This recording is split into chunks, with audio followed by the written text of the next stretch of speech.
الحمدللہ رب العالمین والعاقبۃ للمتقین والصلاۃ والسلام علی رسولہ محمد وآلہ واصحابہ وامتہ اجمعین۔ اعوذ باللہ من الشیطان الرجیم، بسم اللہ الرحمن الرحیم۔ صراط الذین انعمت علیہم، آمنت باللہ، صدق اللہ مولانا العظیم وصدق رسولہ النبی الکریم، ونحن علی ذلک من الشاہدین والشاکرین، والحمدللہ رب العالمین۔ درس قرآن پاک میں بھی سیکھ رہا ہوں اور آپ بھی سیکھ رہے ہیں۔ یہ اللہ پاک کی زندہ کتاب ہے۔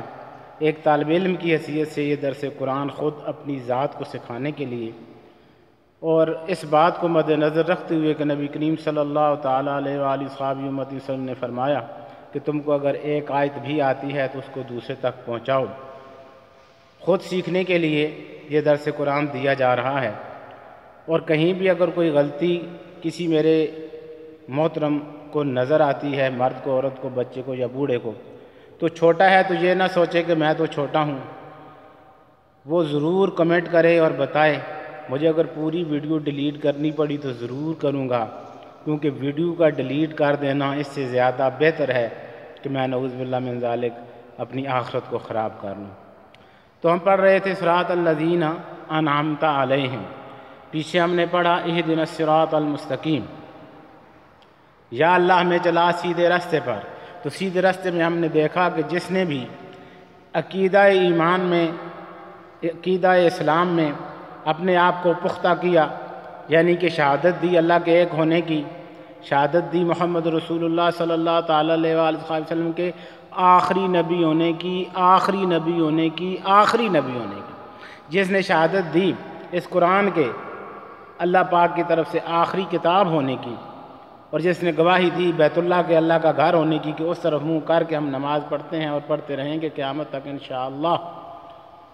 تو جس نے یہ گواہی دی کہ خیر اور شر کی ساری تقدیریں اللہ کے اذن سے جاری ہوتی ہیں، اور جس نے یہ گواہی دی کہ اللہ کے سارے فرشتے علیہ الصلوۃ والسلام برحق ہیں، پاک ہیں، معصوم ہیں، اور جس نے یہ گواہی دی کہ ہم نے مرنا ہے، مرنے کے بعد اللہ کے سامنے حاضر ہونا ہے، اور اس کائنات نے ایک دن ساری ترقیوں کے باوجود مٹ جانا ہے۔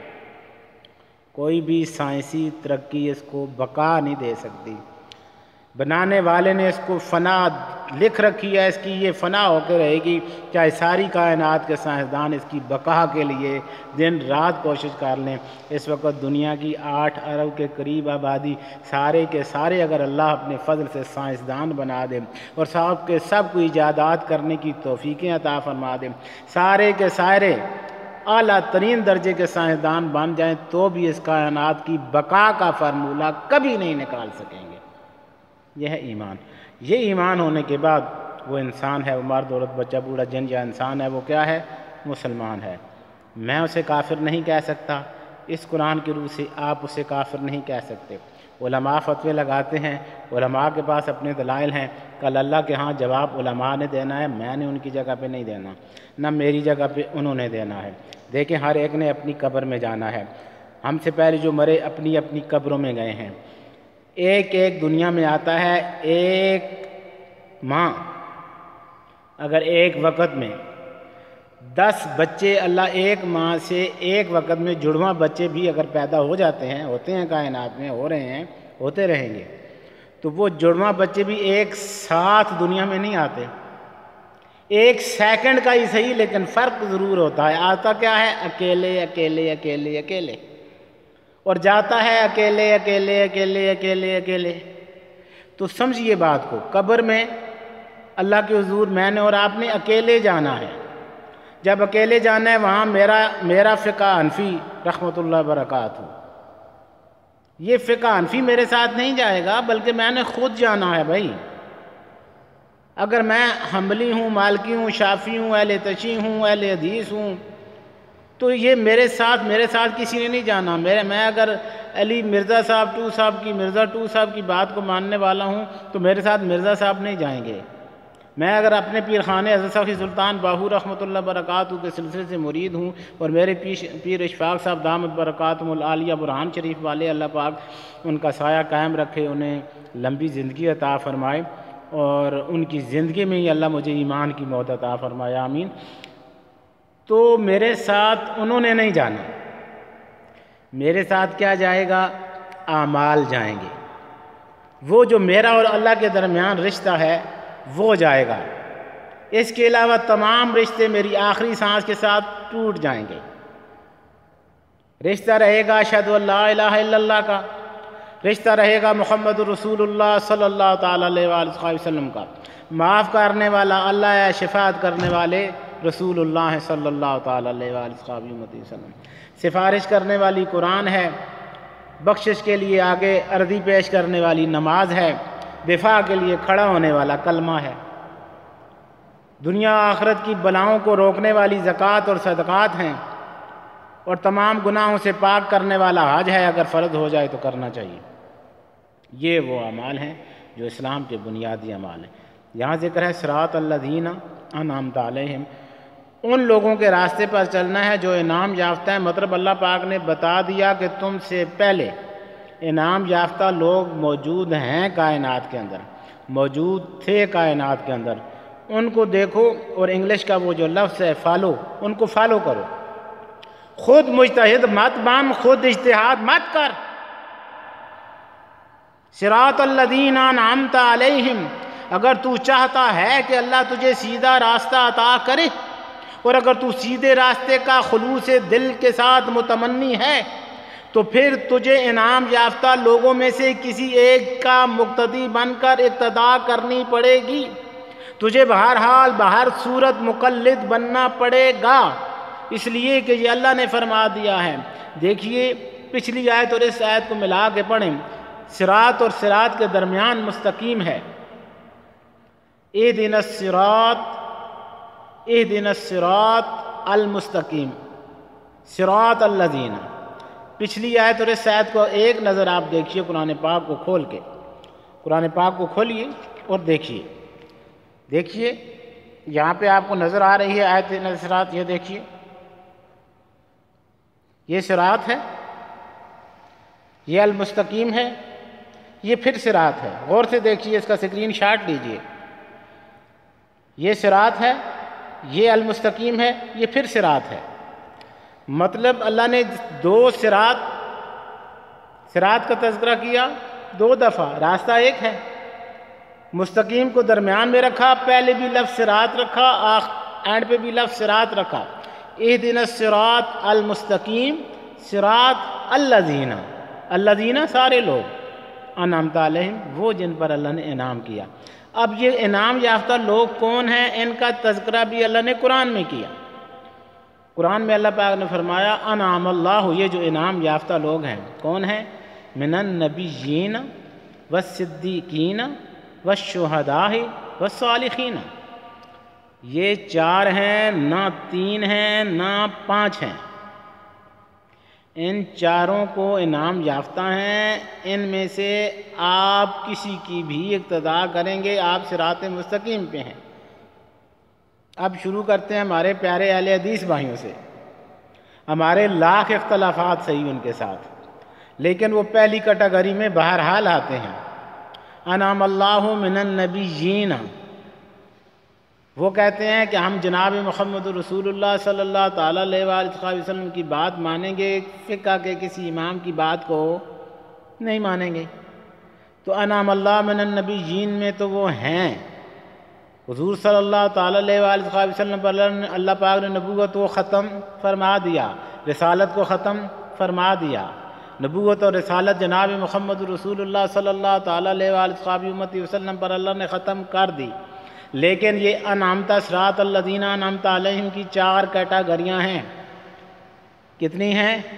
چار، اور دنیا میں موجود مسلمانوں کے دھڑے بھی ہیں چار۔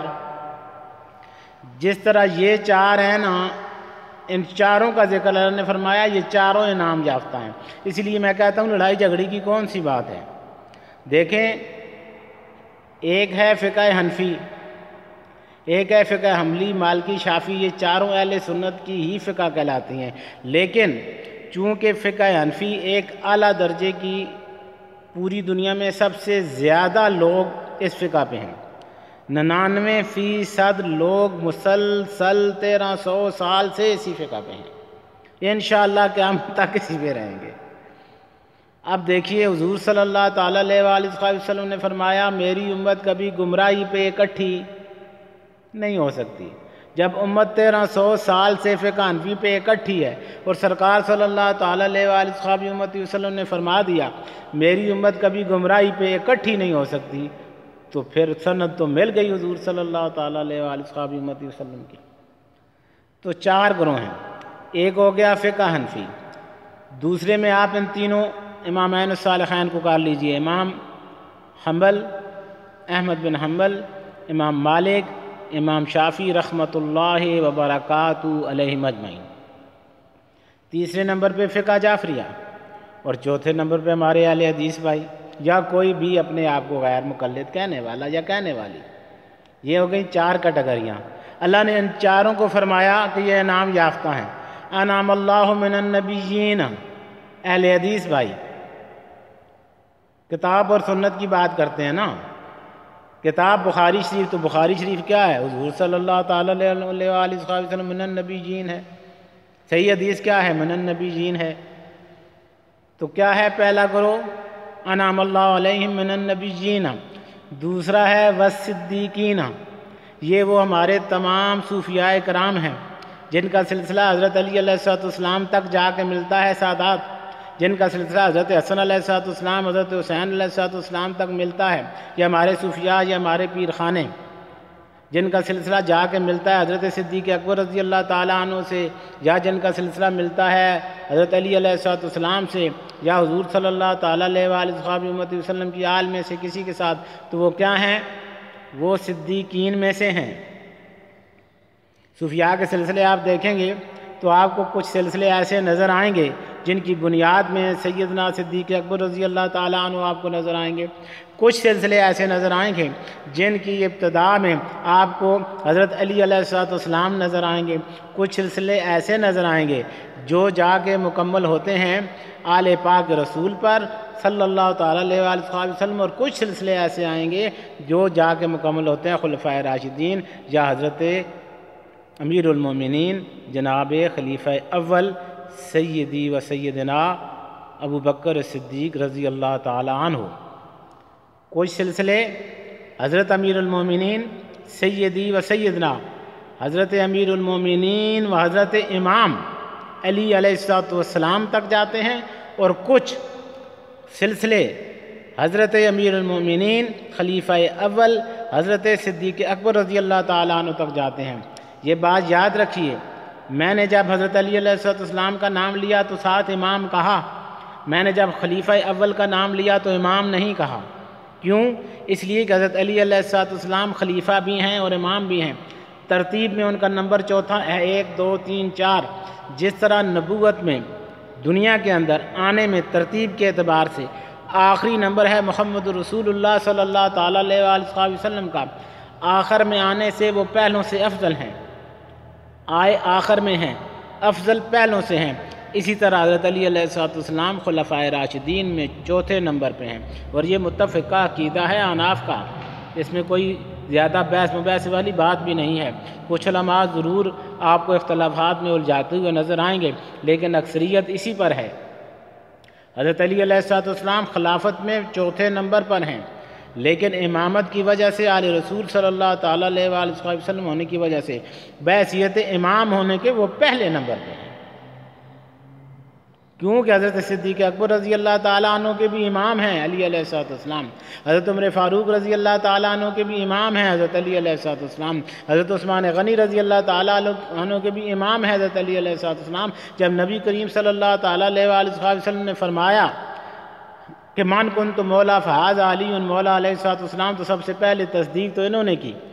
حضرت عمر فاروق رضی اللہ تعالیٰ عنہ نے فرمایا کہ میں نے اپنا امام تسلیم کیا علی علیہ السلام کو۔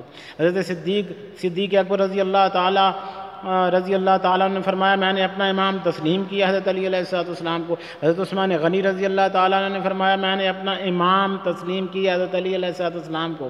تو ان سب نے مل کے امام تسلیم کیا علی علیہ السلام کو، تو پہلا نمبر امامت میں، عزت میں، تکریم میں تو ہے علی علیہ السلام کا۔ ہاں خلافت کے اعتبار سے ان کا چوتھا نمبر ضرور ہے۔ جس طرح نبی کریم صلی اللہ تعالیٰ علیہ وآلہ وسلم کی عظمت اینڈ اور آخر پہ آنے سے کم نہیں ہوئی، بڑھ گئی ہے۔ اسی طرح چوتھے نمبر پر خلافت ملنے سے حضرت علی علیہ السلام کی عزت نعوذ باللہ کم نہیں ہوئی، بڑھ گئی ہے اور بڑھتی رہے گی دونوں جہانوں میں انشاءاللہ۔ تو پہلا جو سلسلہ ہے وہ نبیین کا ہے، جس پہ ہمارے اہل حدیث بھائی ہیں، آپ لاکھ اختلاف کریں لیکن انہیں آپ اس صراط المستقیم سے کبھی نہیں نہ نکال سکے ہیں، نہ نکال سکیں گے۔ میرا بھی اختلاف ہے، احناف کا اختلاف ہے، بہت سے لوگوں کا اختلاف ہے، لیکن انعم اللہ من النبیین کی پہلی کیٹیگری میں بہرحال اہل الحدیث حضرات آتے ہیں۔ اس کے بعد چلیے صدیقین میں تمام صوفیاء آتے ہیں جن کی تشریح میں نے بتائی۔ ایک سلسلہ حضرت علی علیہ السلام تک، دوسرا سلسلہ حضرت صدیق اکبر رضی اللہ تعالیٰ عنہ تک جاتا ہے۔ یہ صدیقین ہیں، یہ صوفیاء ہیں، چاہے کہ کچھ بد اعمال لوگ ہمارے آستانوں میں خانقاہوں میں آ کے بیٹھ گئے ہیں، لیکن بہرحال یہ سلسلے صدیقین ہی کے سلسلے ہیں، اور کوئی نہ کوئی ان میں سے انشاءاللہ اچھا ضرور آتا رہتا ہے جو لوگوں کو صحیح راستے کی طرف لے کے جاتا ہے۔ اب آئیے تیسری کیٹیگری کی طرف، وہ ہے من النبیین و صدیقین و شہداء، جو شہادت دیتے ہیں، گواہی دیتے ہیں دل کے ساتھ، زبان کے ساتھ، اعمال کے ساتھ۔ اللہ ایک ہے اور اس کا کوئی شریک نہیں ہے۔ ان کا دل بھی گواہی دیتا ہے، اللہ ایک ہے، اس کا کوئی شریک نہیں ہے۔ ان کی زبان بھی گواہی دیتی ہے، اللہ ایک ہے، اس کا کوئی شریک نہیں ہے، اور ان کا عمل بھی گواہی دیتا ہے۔ وہ یہ نہیں کہتا کہ تو سنی 5 ویلے اسنی ہر ویلے نماز پڑھتا نہیں ہے، نماز 5 ٹائم کی نہیں پڑھتا، بیٹھ جاتا ہے، نماز نہ خود پڑھتا ہے نہ اپنے مریدوں کو پڑھاتا ہے، تو قرآن ایسے لوگوں کو انعمت علیہم کی لسٹ سے خارج کرتا ہے۔ وہ مجھے جتنا بھی اچھا لگے، میں اس کا جتنا بھی احترام کروں، قرآن اس کو خارج کرتا ہے، حدیث اس کو کفر کے درجے میں پہنچاتی ہے۔ قرآن کہتا ہے کہ وہ میرے دائرے میں نہیں، انعم اللہ علیہم میں نہیں ہے، چاہے وہ کتنا بھی پارسا ہے، چاہے وہ کتنا بھی متقی ہے، لیکن اگر نماز پڑھتے ہوئے مرید کی آنکھیں پیر کو جماعت کے ساتھ نہیں دیکھ رہی، اور مرید دیکھ رہا ہے اور مریدنی دیکھ رہی ہے، میرا پیر نماز نہیں پڑھتا ہے، تو حکم ہے اسی قرآن کا کہ اس سے کنارہ کش ہو جاؤ۔ وہ آسمانوں میں اڑنا شروع کر دے تو کنارہ کش ہو جاؤ، وہ اپنے ہاتھوں پہ سرسوں جمانی شروع کر دے تو کنارہ کش ہو جاؤ، وہ اپنے ہاتھ سے سونے کے لڈو نکالنا شروع کر دے تو کنارہ کش ہو جاؤ، وہ کرامات دکھانی شروع کر دے تو کنارہ کش ہو جاؤ، وہ صحرا کے اندر سے پانی کے چشمے نکالے تو کنارہ کش ہو جاؤ اس سے کنارہ کش جو نماز کا خود بھی منکر ہے اور تمہیں بھی نماز پڑھنے کی نہ دعوت دیتا ہے نہ کہتا ہے کہ پڑھو، وہ نماز کا انکاری ہے، قرآن اس کو خارج کرتا ہے صراط الذین انعمت علیہم میں سے، حدیث اس کو خارج کرتی ہے اسلام میں سے، کیونکہ نبی کریم صلی اللہ تعالیٰ علیہ وآلہ وسلم نے فرمایا کہ نماز کفر اور اسلام میں فرق کرتی ہے۔ یہ حدیث ہے ان لوگوں کے لیے جن کی مریدی میں لوگ ہوتے ہیں، یہ ان لوگوں کے لیے ہے جن کے ماتحت کچھ لوگ ہوتے ہیں، کچھ ایسے لوگ جو ان کو اپنا لیڈر سمجھتے ہیں، اپنا رہنما سمجھتے ہیں، تو دیکھنا پڑے گا اگر وہ نماز کا انکار کرتا ہے، اگر اس کا عمل کلمے کے خلاف، اس کا کردار نماز کے خلاف، اس کا عمل زکوٰۃ کے خلاف ہے، تو پھر نہ وہ قرآن کی روح سے انعمت علیہم میں ہے، نہ حدیث کی روح سے وہ مسلمان ہے۔ حدیث اسے مسلمان نہیں مانتی، قرآن اسے انعمت علیہم میں شمار نہیں کرتا۔ جب قرآن اس سے انکار کر رہا ہے، حدیث اس سے انکار کر رہی ہے، پھر میں اور آپ خود زور دے کے اس کے سامنے سجدہ ریز ہو رہے ہیں، تو ہم خود اپنی جانوں پر ظلم کر رہے ہیں۔ اللہ نے پورے قرآن کے اندر ہمیں واضح طور پر وہ لوگ دکھا دیے جو انعمت علیہم ہیں۔ تو جو گواہی دیتے ہیں صدق کے دل کے ساتھ، زبان کے ساتھ، جس طرح کے ہمارے پیارے علماء دیوبند ہیں، جس طرح کے ہمارے پیارے علماء بریلوی ہیں، آپ دیکھیں گے وہ نماز پڑھتے ہیں، آپ دیکھ رہے ہیں وہ نمازیں پڑھاتے ہیں، آپ دیکھ رہے ہیں وہ قرآن پڑھتے ہیں، آپ دیکھ رہے ہیں وہ قرآن کی شہادت دیتے ہیں، آپ دیکھ رہے ہیں وہ اللہ کے ایک ہونے کی شہادت دیتے ہیں، آپ دیکھ رہے ہیں وہ رسول اللہ صلی اللہ تعالیٰ علیہ وآلہ وسلم کے رسول ہونے کی گواہی دیتے ہیں۔ یہ علماء دیوبند کا جگہ جگہ جا کے دروازہ کھٹکا کے کہنا کہ ہم نے کلمہ پڑھا ہے، لا الہ الا اللہ محمد رسول اللہ صلی اللہ تعالیٰ علیہ وآلہ وسلم، یہ کیا ہے؟ گواہی ہی تو ہے۔ خود بھی نماز پڑھتے ہیں، دوسروں کو بھی گواہی دیتے ہیں۔ یہ ہمارے بریلوی حضرات یا رسول اللہ صلی اللہ تعالیٰ علیہ وآلہ وسلم کا نعرہ لگا کے کیا گواہی دیتے ہیں؟ رسول اللہ صلی اللہ تعالیٰ علیہ وآلہ وسلم کے آخری رسول ہونے کی گواہی دیتے ہیں۔ تو شہادت ہی دے رہے ہیں نا۔ جب شہادت دے رہے ہیں، زبان سے بھی دے رہے ہیں، دل سے بھی دے رہے ہیں، عمل سے بھی دے رہے ہیں، تو یہ لوگ صراط الذین انعمت علیہم میں ہیں۔ کسی کے گستاخ کہنے سے، کسی کے مشرک کہنے سے، کسی کے بدعتی کہنے سے نہ کوئی بدعتی ہوتا ہے نہ کوئی مشرک ہوتا ہے۔ دیکھیں بریلوی ہوں، دیوبندی ہوں، شیعہ ہوں کہ اہل حدیث ہوں، ان میں سے کوئی ایک ایسا نہیں ہے جو اللہ کے علاوہ کسی کی نماز پڑھتا ہو۔ اگر اہل حدیث اللہ کے لیے مسجد میں جاتا ہے، دیوبندی اللہ کے لیے مسجد میں جاتا ہے، شیعہ اللہ کے لیے مسجد اور امام بارگاہ میں جاتا ہے، بریلوی اللہ کے لیے مسجد میں جاتا ہے، جو اللہ کے لیے وضو کر رہا ہے، جو اللہ کے لیے بستر چھوڑ رہا ہے، جو اللہ کے لیے مصلی پہ کھڑا ہو رہا ہے، جو اللہ کے لیے مسجد میں آ رہا ہے، جو اللہ کے لیے اللہ اکبر سے شروع کرتا ہے، نماز کو جو اللہ اکبر سے شروع کرتا ہے، کھڑا ہوتا ہے قیام میں اللہ کے سامنے، رکوع کرتا ہے اللہ کے سامنے، سبحان ربی العظیم پڑھتا ہے اللہ کے لیے، سمع اللہ لمن حمدہ پڑھتا ہے اللہ کے لیے، اللہ اکبر کہہ کے سجدے میں جاتا ہے اللہ کے لیے، سجدے میں تسبیح پڑھتا ہے سبحان ربی الاعلیٰ۔ جہاں وہ اہل حدیث ہے، اگر اہل حدیث ہے وہ اگر ایک اللہ کا تصور کرتا ہے تو بریلوی پیر عبد القادر جیلانی رحمۃ اللہ برکاتہ کا، معین الدین چشتی رحمۃ اللہ برکاتہ کا تصور نہیں کرتا، وہ بھی اللہ کا تصور کرتا ہے۔ دیوبندی ہے تو اشرف علی تھانوی رحمۃ اللہ برکاتہ کا تصور نہیں کرتا، اللہ کا تصور کرتا ہے۔ اہل تشیع ہے، مرد ہے، عورت ہے، بچہ ہے، بوڑھا ہے، جن ہے یا انسان ہے، وہ امامین الصالحین میں سے، آل بیت رسول میں سے یہ تصور نہیں کرتے نعوذ باللہ کہ میں امام حسن علیہ السلام کو سجدہ کر رہا ہوں یا کر رہی ہوں، میں حضرت امام حسین علیہ السلام کو سجدہ کر رہی ہوں، نعوذ باللہ یا کر رہا ہوں، نہیں، وہ بھی اللہ ہی کو سجدہ کرتے ہیں۔ ان کی زبانوں سے نکلی ہوئی تسبیحات گواہی دے رہی ہیں، سبحان ربی الاعلیٰ، سبحان ربی الاعلیٰ، سبحان اللہ و بحمدہ، سبحان اللہ العظیم، الحمدللہ والشکر للہ، یہ تمام الفاظ گواہی دے رہے ہیں سجدہ اللہ کے لیے کیا جا رہا ہے۔ اور جب سجدہ اللہ کے لیے کیا جا رہا ہے، نماز اللہ کے لیے پڑھی جا رہی ہے، آپ مشرک نہ تھے، آپ مشرک نہ ہیں، آپ کبھی مشرک ہو ہی نہیں سکتے، کسی کے فتویٰ لگانے سے کوئی فرق نہیں پڑتا، آپ کا عمل گواہی دے رہا ہے کہ آپ مواحد ہیں۔ آپ کا وضو کرنا، آپ کا مسجد میں جانا، امام بارگاہ میں جانا، اللہ کے سامنے کھڑا ہونا، اللہ ہی کے لیے نماز پڑھنا، یہ بتا رہا ہے کہ آپ مشرک نہیں ہیں، لہذا کسی کے کہنے سے آپ مشرک بالکل نہیں ہو جائیں گے۔ ساری دنیا اگر کافروں کو مسلمان کہے گی وہ مسلمان نہیں ہو جائیں گے، اور سارے کافر مسلمانوں کو کافر کہیں گے نعوذ باللہ تو مسلمان کافر نہیں ہو جائیں گے۔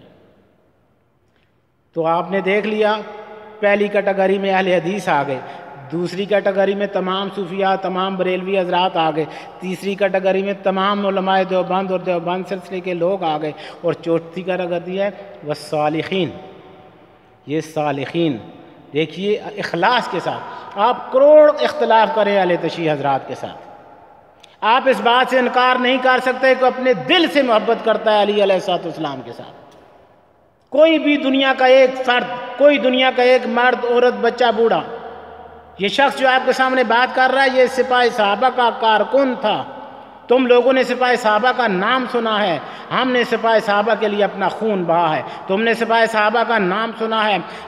یہ شخص جو آپ کے ساتھ بات کر رہا ہے ماشاءاللہ وقت تو اس شخص نے گجرانوالہ سینٹر جیل کے اندر 14 سال کی عمر میں حضرت علامہ اعظم طارق شہید رحمۃ اللہ برکاتہ کے ساتھ جیل کاٹی ہے سپاہی صحابہ کی وجہ سے۔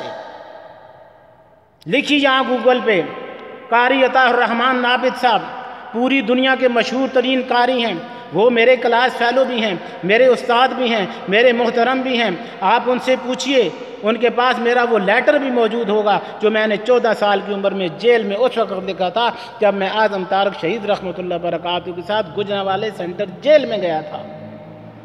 آپ ہم سے زیادہ سپاہی صحابہ کے کارکن نہیں ہیں۔ آپ نے دیکھا کیا ہے؟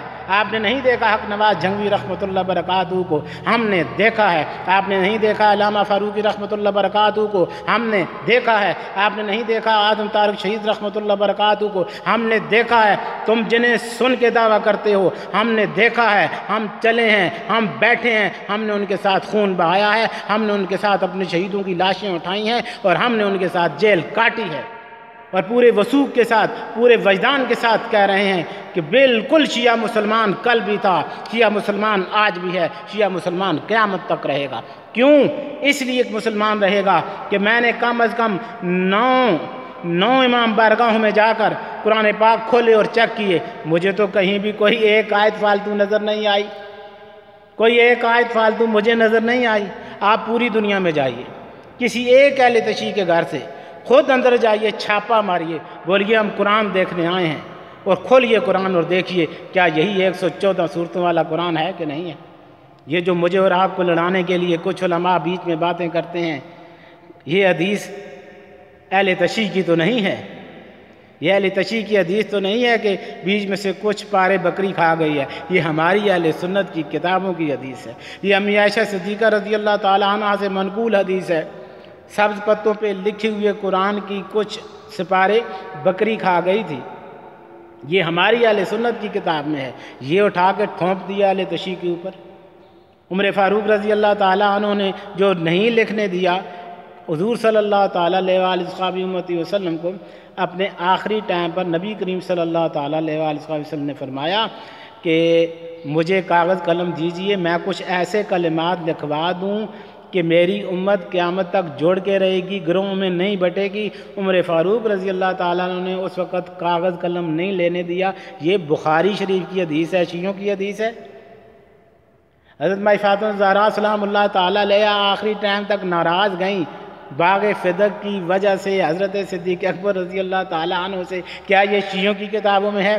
میری اور آپ کی بخاری شریف میں ہے۔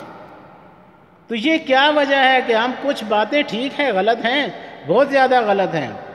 کچھ اہل تشیع حضرات جو ہماری امی عائشہ صدیقہ رضی اللہ تعالیٰ عنہ پہ لعن طعن کرتا ہے، نعوذ باللہ من ذالک، جو ہمارے صدیق اکبر رضی اللہ تعالیٰ عنہ کے خلاف برا بھلا کہتا ہے، جو ہمارے عمر فاروق رضی اللہ تعالیٰ عنہ کے خلاف برا بھلا کہتا ہے، جو ہمارے عثمان غنی رضی اللہ تعالیٰ عنہ کے خلاف برا بھلا کہتا ہے، وہ کل بھی برا تھا، وہ آج بھی برا ہے، وہ قیامت تک برا رہے گا۔ لیکن چند لوگوں کی چند باتوں کو بنیاد بنا کر پورے مکتبہ اہل تشیع، پورے مکتبہ فقہ جعفریہ کو کافر قرار آپ کیسے دے سکتے ہیں، جبکہ اللہ کا قرآن کہہ رہا ہے کہ میرے بیت اللہ کے اندر کافر نہیں آ سکتا۔ تو 1300 سال سے اہل تشیع بیت اللہ میں آ کے عمرہ بھی کر رہا ہے، حج بھی کر رہا ہے، آج 2020 میں عمرہ بھی کر رہا ہے، اگر حج ہوا تو ضرور کرے گا، اور قیامت تک عمرہ کرتا رہے گا، حج کرتا رہے گا۔ جب اللہ کا گھر اسے مسلمان کی سند دے کے عمرہ کروا رہا ہے، جب مسجد نبوی صلی اللہ تعالیٰ علیہ وآلہ وسلم کے دروازے ان کے لیے کھلے ہیں، پھر میں اور آپ انہیں کافر کس طرح کہہ سکتے ہیں؟ کوئی ہے دلیل کسی کے پاس؟ چند لوگوں کی 2-4 باتیں لے کر پورے مکتبہ اہل تشیع پر کفر کا فتویٰ لا دینا، اور میں بحیثیت ایک کارکن سپاہ صحابہ ہونے کے سلام پیش کرتا ہوں تمام اہل تشیع حضرات کو، ان کی تمام مردوں کو، تمام بچوں کو، تمام بوڑھوں کو، تمام جوانوں کو، جو گزر گئے ان کو، جو موجود ہیں ان کو، جو آنے والے ہیں ان کو میں سلام پیش کرتا ہوں اس بات پر کہ ہم نے تمہارے اوپر کفر کے فتوے لگائے، لیکن تم نے پلٹ کر ایک دفعہ بھی ہمیں کافر نہیں کہا، ایک دفعہ بھی تم نے پلٹ کر ہمیں کافر نہیں کہا۔ ہم نے تمہارے اوپر گولی چلائی لیکن تم نے ہمیں کافر نہیں کہا، ہم نے تمہیں ممبروں پر بیٹھ کر کافر کہا اور کہہ رہے ہیں، لیکن تم پلٹ کر ایک دفعہ بھی ہمیں کافر نہیں کہہ رہے۔ سوچئے، ہم سب مل کر انہیں کافر کہہ رہے ہیں، ان میں سے کوئی ایک بچہ بھی ہمیں کافر نہیں کہہ رہا، کوئی ایک بچی ہمیں کافر نہیں کہہ رہی، کوئی ایک جوان ہمیں کافر نہیں کہہ رہا، کوئی ایک بوڑھا ہمیں کافر نہیں کہہ رہا، وہ ہمیں کافر نہیں کہہ رہے، ہم انہیں کافر کہہ رہے ہیں۔ تو فرق ان میں ہے یا ہم میں ہے؟ نکلیے اس عداوت اور اس فساد سے، مت توڑیے میرے محمد رسول اللہ صلی اللہ تعالیٰ علیہ وآلہ وسلم کی امت کو۔ ہر ایک نے اپنی اپنی قبر کے اندر جانا ہے، اور یہ جو بھی ہیں اہل حدیث ہیں تو حق پر ہیں، دیوبندی ہے تو حق پہ ہے، بریلوی ہے تو حق پہ ہے، صوفیاء کے ساتھ اٹیچ ہے تو حق پہ ہے، فقہ جعفری پہ ہے تو حق پہ ہے، جنتی ہے اور مسلمان ہے۔ سند اللہ نے دے دی، سند قرآن نے دے دی۔ صراط الذین انعمت علیہم کی تشریح کرتے ہوئے قرآن نے جب فرما دیا انعم اللہ علیہم من النبیین والصدیقین والشہداء والصالحین، یہ 4 نام اللہ نے لے لیے۔ ان 4 گروہوں میں، مسلمانوں میں یہی 4 طبقات ہیں، اہل حدیث ہے، دیوبندی ہے، بریلوی ہے، شیعہ ہے، 4 ہیں۔ انہی 4 کا اللہ نے ذکر کیا، من النبیین والصدیقین والشہداء والصالحین۔ قرآن نے 4 کے علیحدہ علیحدہ نام دے کے سند جنت کی جاری کر دی۔ تیرے کہہ کافر کہنے سے میں کافر نہیں ہو جاؤں گا، میرے کافر کہنے سے تو کافر نہیں ہو جائے گا۔ فیصلے تو بہرحال اللہ ہی کے ہونے ہیں، اللہ ہی کے ہو کر رہیں گے، لیکن جو حق ہے وہ سچ ہے۔ میں نے اپنے ایمانی وجدان کے ساتھ اس سچ اور حق کو آپ کے سامنے پیش کر دیا ہے۔ آپ چاہیں تو مجھے گالیاں دیں، آپ کی گالیاں مجھے اس بات سے زیادہ عزیز ہیں کہ میرے محمد رسول اللہ صلی اللہ تعالیٰ علیہ وآلہ وسلم کی امت جڑ جائے، وہ ایک ہو جائے، وہ اپنے آپ کو مشرک سمجھ کے اللہ کی عبادت نہ کرے، وہ اپنے آپ کے دل کو چھوٹا نہ کرے۔ دیکھو تو صحیح علماء کی محنتیں، جو اہل تشیع کو برا کہتے ہو، کیا تمہیں علامہ طالب جوہری دامت برکاتہم کی وہ تعلیم بھول گئی کہ کروڑوں لوگوں نے ان کی باتوں سے راہ ہدایت حاصل کیا؟ کیا عبدالرشید ترابی رحمۃ اللہ برکاتہ کو بھول گئے، جن کی تقاریر سن کر کافروں نے کلمے پڑھے ہیں؟ کیا شہنشاہ نقوی رحمت دامت برکاتہم کو بھول جاتے ہیں آپ جو موجود ہیں، جن کی تقاریر سے شیعہ سنی مسجد سے اٹھ کے مجلس میں جاتا ہے ان کا بیان سننے کے لیے؟ یہ چند لوگ ہیں جو تفرقہ پھیلا رہے ہیں، یہ ہر مکتبہ فکر میں ہیں، یہ کل بھی ناکام تھے، یہ آج بھی ناکام ہے اور یہ کل بھی ناکام ہوں۔ اگر آپ اہل حدیث حضرات سے اختلاف کرتے ہیں تو آپ بھول جاتے ہیں علامہ احسان علیہ ظہیر شہید رحمۃ اللہ برکاتہ پوری دنیا میں آج بھی یقین مانیے آج بھی جب ان کا نام لیا جاتا ہے تو میں نے دیوبندی بیٹھے ہوئے حضرات کو کھڑے ہوتے دیکھا ہے، اور جب میں لڑتا دیکھتا ہوں حنفی حضرات اور اہل حدیث حضرات کو، مجھے خود اپنے آپ سے شرم آتی ہے کہ یار حنفی علامہ احسان علیہ ظہیر شہید رحمۃ اللہ برکاتہ کا نام سنے، بیٹھا ہوا کھڑا ہو جائے اور تم انہی کے اوپر لعن طعن کرو، بڑے افسوس کی بات۔ یہ ایک دوسرے کی قدر کرنے والے ہیں، عزت کرنے والے ہیں۔ آج بھی دیکھیے اہل حدیث حضرات میں سے حنفی ہونے کی حیثیت سے کچھ اختلافات ہمارے ہیں، رہیں گے، لیکن وہ اختلاف ہے، دشمنی نہیں ہے۔ حدیث کے سمجھنے کی بات ہے۔ اس سے پہلے والا آپ درس قرآن سنیے صراط المستقیم کا، وہاں جو واقعہ بیان ہوا ہے وہ یہی ہوا ہے کہ حضور صلی اللہ تعالیٰ علیہ وآلہ وسلم نے سند جاری کر دی، جس نے میری حدیث کو اس طرح سمجھا کہ عصر کی نماز یہاں پڑھو، اس نے بھی صحیح سمجھا، اور جس نے میری حدیث کو یہ سمجھا کہ یہاں نہیں پڑھنی، اس نے بھی صحیح سمجھا۔ تو یہ حدیث ایک ہی ہے، سمجھنے کی بات ہے۔ اہل الحدیث نے جس طرح سمجھا صحیح سمجھا، دیوبندیوں نے جس طرح سمجھا صحیح سمجھا، اہل حدیث اور بریلوی نے جس طرح سمجھا صحیح سمجھا، اہل تشیع نے جس طرح سمجھا صحیح سمجھا۔ سب اپنی اپنی جگہ پہ صحیح ہو۔ غلط وہ ہے جو ایک دوسرے کے اوپر انگلی اٹھا کے اپنے آپ کو جنتی اور دوسرے کو جہنمی سمجھتا ہے، یہ دوسرے کے اوپر لعن طعن سمجھتا ہے۔ میرے اور آپ کے کفر کے فتوے تو کوئی معنی نہیں رکھتے، لیکن اینڈ پر ایک کفر کا فتویٰ وہ سنا دیتا ہوں جو نبی کریم صلی اللہ تعالیٰ علیہ وآلہ وسلم نے جاری فرمایا۔